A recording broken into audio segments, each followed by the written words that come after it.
Hello guys, I'm Alan. Welcome back to this practice moment session of Technology Moments dedicated to wireless bridges. And today particularly dedicated to the CPE710 from TP-Link, which is a wireless bridge that has been in the market for quite some time, by the way. And today we're just here to tell you what our experience was with it, and maybe you can get a hint of why it's been so successful. Also a little about line of sight and speeds and typical performance of these wireless bridges. They're not only usable as bridges, as you're about to see. Right here, what to expect from this video, so you can go directly to the topic that you need. First, we're gonna see what you get in the box, technical specs, as well as performance expected. We're gonna see then the typical installation and the different uses that you can give to these bridge endpoints. After that, we're gonna see an initial configuration of 2 access points. Then we're gonna see the experiments that we conducted with these units, of which will end up with the use of Pharos, the software that is used to manage these devices. We'll end up this video with our conclusions and recommendations as it is usual. Okay, so what you get in the box when you get one of these units, which by the way you can get them separately, unit by unit, this in case that you're gonna create more complex solutions, is all the hardware that you're gonna need. The unit doesn't come pre-assembled, but it is very easy to do it, and actually very intuitive. This is, by the way, the access point itself. These are the components of the antenna, mounting brackets, and the central sort of converging unit.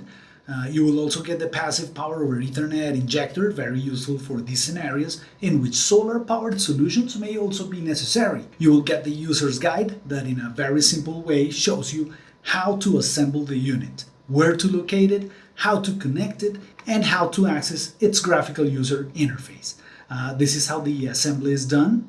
You might want to do this with no rush on top of your desktop and take the units to the field or place of final installation, pre-assembled and ideally pre-configured. So you'll just have to connect and point in the right direction. So about that, there may be several scenarios considered as typical installations. For this hardware, the most common one, of course, is the point-to-point bridge in which one of the units is the access point, the other one is the client. Both locations are gonna act as part of the same physical network. You can also connect several of these units to a main CPE710 with the access point role configured in the main unit. The other ones will act as clients. Configurations as WISP or router mode may be a very interesting deployment option for those who want to put limits to that connection. You can even take off its deflector dish, place outside the building, and act as an access point serving connections inside a certain area or building. This is possible thanks to its high gain radio and its directional internal antenna, a use that may be very interesting for some scenarios. The initial configuration could not be any easier, however, there are some key aspects. So we went for the desktop configuration that we have always recommended. Connect the power to the unit, add an IP address to your computer that is going to be in the same network segment as that of the default IP of the access point, ping just to test if you did it right, and open the browser, typing the address of the access point. Immediately set a new username and password. This for new users may be the most important step. Take note of those credentials that you just created. Now it is right here where you'll have access to absolutely all the information that you need from these devices. From the current status of the device, transmitting power, your WAN configuration, this of course in case that you have it configured as a router or WISP, the load of the device, network configuration. You can deploy the quick setup or manually go to the wireless tab and set your Wi-Fi bridge parameters, which is recommended. Set a good pre-shared key and apply your changes. Also very relevant at this point to set your transmitting power to the desired value. The default is maxed out. Now let's configure the client access point. So you'll go to the same default IP address. In this case, you'll go to the quick setup tab. You'll select client, and next you'll see how it works based on parameters set on the main access point. Set the fixed IP, execute a site survey, select the network to which you're gonna connect, authenticate to it, type the PSK, click next, and then finish. The configuration takes a few seconds, and now you will see also this information in the status page, which is the one that you'll want to check. Once in the field, install the main unit, go to the remote location and connect the client AP, orienting it of course so these meters have optimized values by pointing correctly the antenna. That's it. You'll be able to access many other reading depending, of course, on which of the points you are connected to. Once the link is active, you can easily access both the client and the main access point. The uses and experiments that we decided to conduct with these units, apart from acknowledging the WISP and router mode, was the point-to-point same LAN deployment. This means the most common deployment for enterprise users, as it may let us link buildings even kilometers apart into a single LAN. In our opinion, implementing VLANs and segmentation could be better off led at the switch level. We went around to several locations in my car, grabbed my power inverter and one unit, testing successfully its connection from several places. We ended up, of course, with a very interesting solution that we needed, deploying an access point in which line of sight was not achievable from the other end.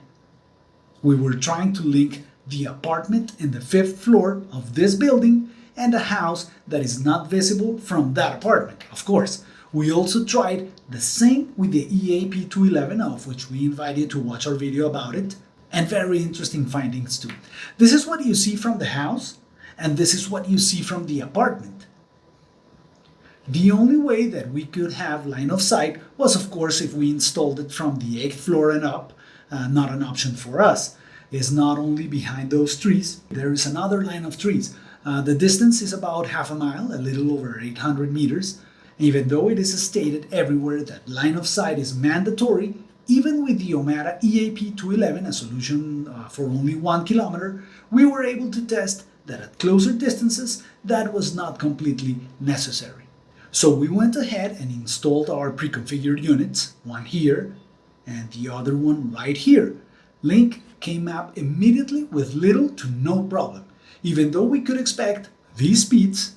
This, with line of sight and good conditions, this is what we really achieved, and it has been a very reliable link ever since. So in terms of performance, that is the most controversial analysis anyone can make, as you will get different readings, just as with any access point, even very close to you. Wi-Fi 6, Wi-Fi 7, it doesn't matter. The main advantage of these devices is how signaling is oriented, thanks to its deflector dish. And that makes these Wi-Fi connections so reliable and stable for great distances, even for those much more distant links as it is specified by the manufacturer. Our stable link stayed at about this speed, which was very good, again considering this is without line of sight. With line of sight, speeds tend to be much more stable and regular. As you may have been able to see, this unit has been up and running for more than 6 months. We do not immediately create the videos, we take our time to test and share our experience with you. As a final topic, before our conclusions and recommendations, is the fact that if you are in an infrastructure where there are many of these units involved, managing them, and in particular we're talking about software updates and monitoring, will be much easier consolidating them into one simple software running in your own main computer. You just need to download the software, install it, run it, which usually auto starts. It's not a service, by the way. You'll access it through its web interface, discover the devices that of course need to be on the same network, start managing them by providing the corresponding credentials, and you'll then see them here reported as managed, being able to monitor everything from one place, firmware updates, monitoring its performance, and much more. It is a very good way of having control over your units without having to log on to each one of them separately. As for our conclusions and recommendations, first, get to know your devices having a close look. For this type of units, it's always very important to do that before you install them, as once in place, they may be very hard to reach. Also label them with the roles and their configuration IP addresses, which ideally should be a fixed IP address. As for the firmware, update it. Do not leave that for the end.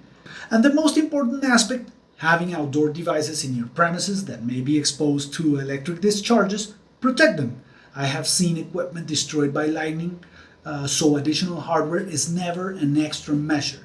Use proper grounding, network protection, and by the way, a technique that we usually have to isolate parts of your network when working on open fields, use fiber optics even for small runs. Okay guys, thank you very much for watching this video. We really hope that it was of great help for your networking wireless deployments, and if you want to actively participate supporting us, for creating all this content for you. Just click the like button and subscribe to our channel. See you next time.